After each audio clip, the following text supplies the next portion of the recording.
रहेगी। और आपने अच्छा काम शुरू किया है माशाल्लाह। मैं भी वर्मी कंपोस्ट का बहुत सीधा ही हूँ और मैं ज़्यादातर भाई के पास भी गया था, मैं अभी मेरे पास वर्मी कंपोस्ट मैंने मंगवाई भी है उससे, और इंशाल्लाह ताला मैं खुद उसको तैयार करना चाह रहा हूँ और एक बेड को मैं लगाना चाहता हूँ। मगर वो असल में तो वर्म थोड़े महंगे हैं।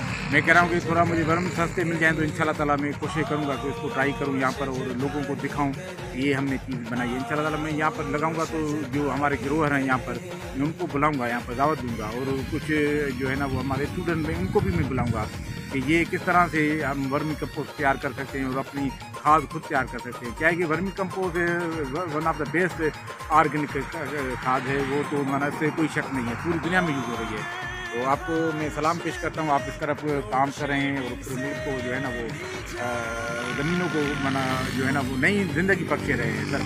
तो इंशाल्लाह ताला यहाँ भी मैं इस जो नर्सरी पे भी ये कोशिश करूँगा कि वर्मी कंपोस्ट यूज़ करूँ, वो बहुत ज़बरदस्त है। तो इसको ये जो हमारे पौधे हैं जो है इनकी ग्रोथ भी अच्छी रहेगी और उनमें जो है ना ग्रीनरी भी अच्छी आएगी।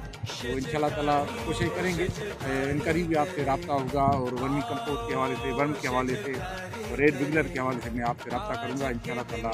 तो इकट्ठे एक पेड़ तो इंशाल्लाह ताला जहाँ पे मैं लगाना माशाल्लाह जी। ये है रफ़ीक समरू साहब जो लाड़काना सिंध में बैठकर पूरे पाकिस्तान में शजरकारी मुहिम को मोटिवेट करते हैं और कंट्रोल भी करते हैं। दुआ में याद रखिएगा। हकीम इफ्तिखार हसन रायवंडी।